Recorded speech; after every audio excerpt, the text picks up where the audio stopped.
Hi, Misha here, and in the past, when it comes to Japanese fighters of World War II, I've more or less focused on the Navy. A big part of it was that's what I could get in 1/72 scale diecast. But now that I'm able to get more of the De Agostini models, we're starting to look at the Army fighters. And we began with the Ki-43, the Nate, the Type 96 fighter there, and we will get to several others, including the Ki-44, the Ki-61, and the Ki-84. But we really have to begin with the Ki-43. The Army Type 1 fighter, the Falcon to the Japanese, and the Allies' official code name, reporting name, Oscar, but more often just referred to by its nickname of Army Zero. This design is from Nakajima, and is kind of par for the course. Very soon after the Ki-27 Nate was going into service in 1937, the Army was looking to the future to its replacement. In December of 1937, they laid out a specification.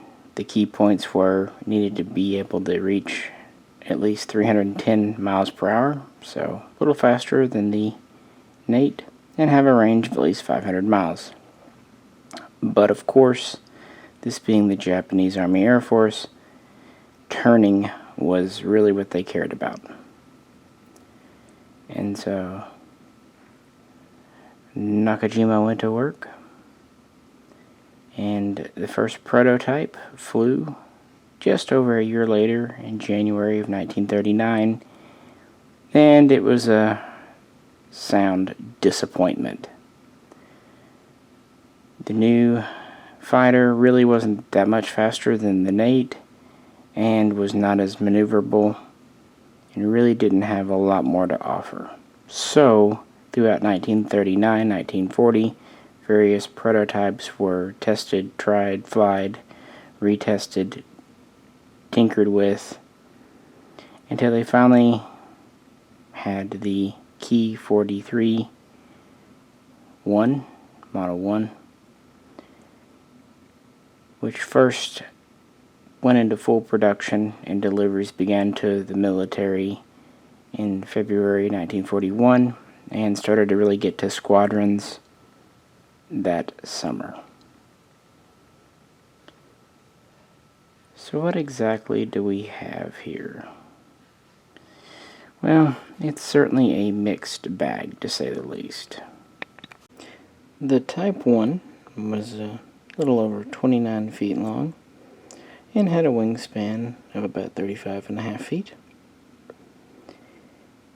It was never designed with speed as the primary purpose, primary target, although they wanted it faster than the Ki-27.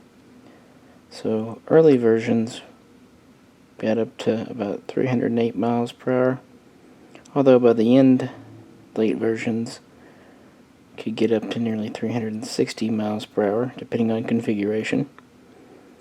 Also, they had a max altitude of between 36 and 37,000 feet. They had retracting front landing gear and a fixed tail wheel, pretty standard. But while she had very good maneuverability, very good, and a good climb rate, and a light wing loading, something the Army was keen on, she was lightly armed in the beginning with just two 7.7 millimeter, so 30 caliber machine guns.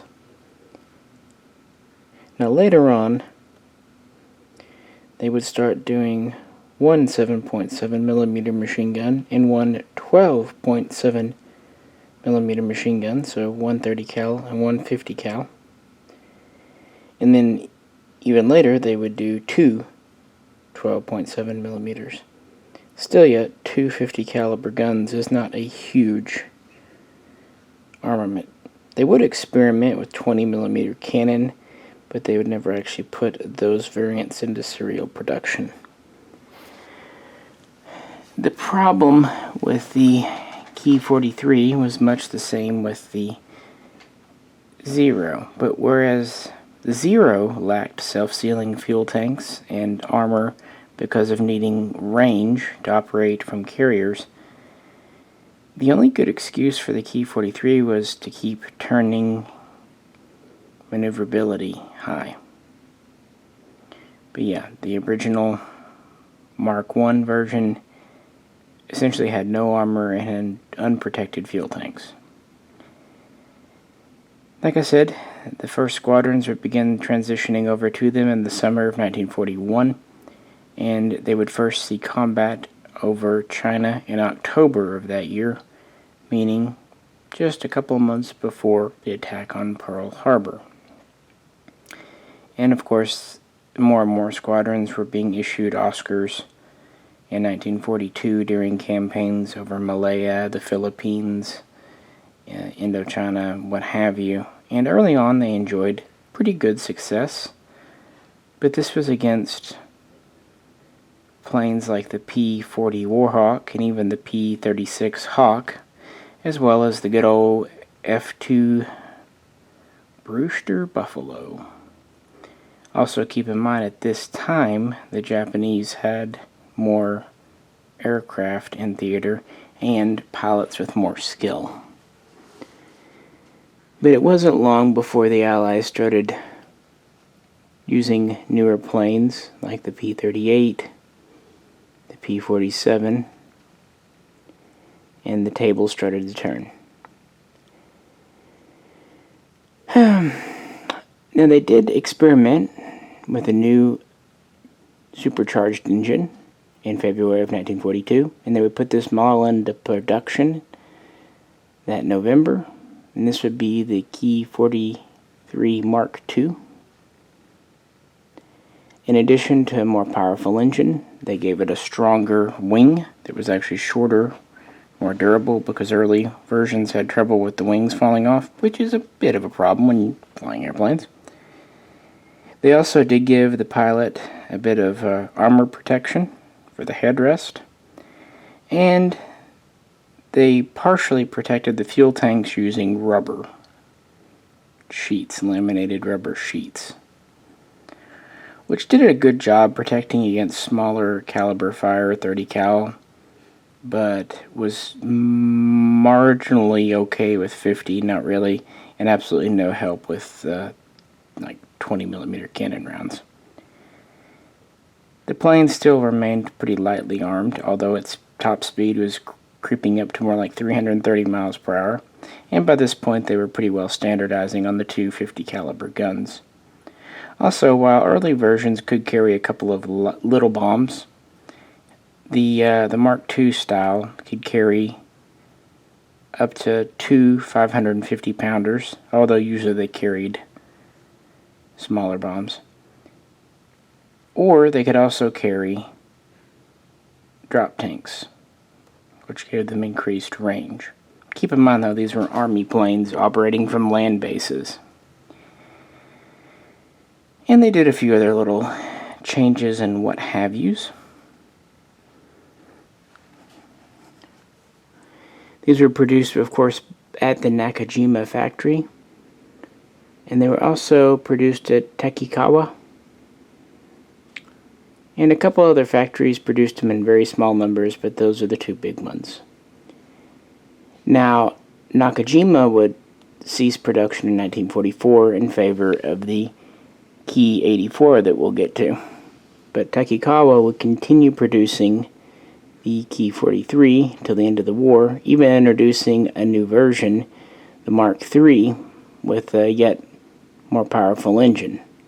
And this is when the top speed would go over 350 miles per hour and get up to sometimes near 360. Not bad, all things considered, but by 1944, the airplane is definitely outclassed by newer fighters. The F-6F Hellcat, the F-4U Corsair, the P-38, the P-47, and late in the war, the P-51. Nevertheless, even though Japan had lost a lot of their skilled pilots, Oscars were still known to get the Allied, get the jump and get the best of an Allied plane now and again, even till the end of the war.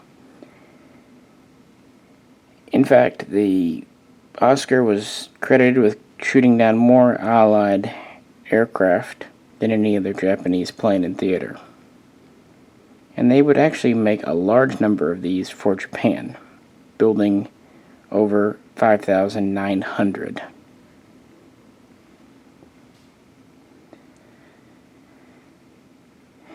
Again, it was not the worst machine ever. It was easy to fly.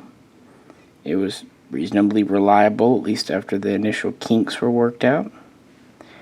But it was always lightly armed and lightly armored. And this never really was overcome. So it suffered from a lot of the shortcomings that other Japanese planes would at the time. But it's probably the most famous Army plane of World War II. And it was known to be still considered very maneuverable and with a good climb rate, even in 1944.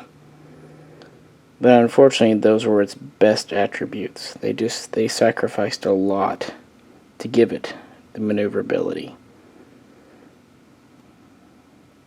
Namely, firepower.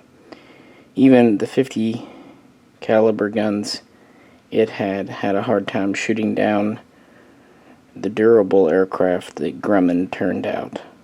The Hellcat in particular was just well known for just being a stout bird. And just 2 guns. And they didn't have a huge ammo supply either. I'm wanting to say they had about 250 rounds per machine gun.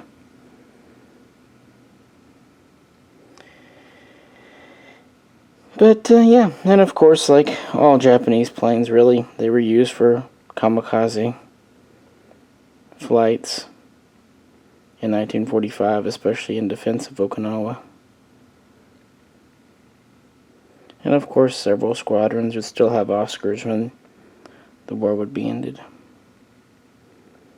And there you have it.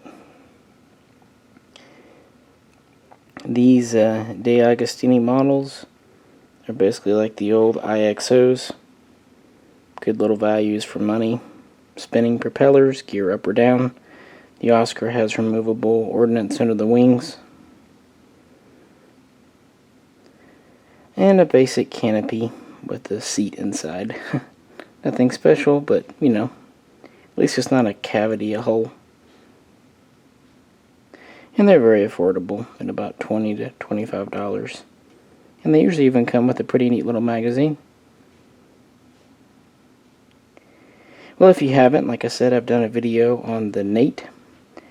And I will be doing videos on the others here, so if interested, check those out. If you have any comments, please let me know. Otherwise, I greatly appreciate you tuning in. This is Misha, and I will catch you very soon. Next time.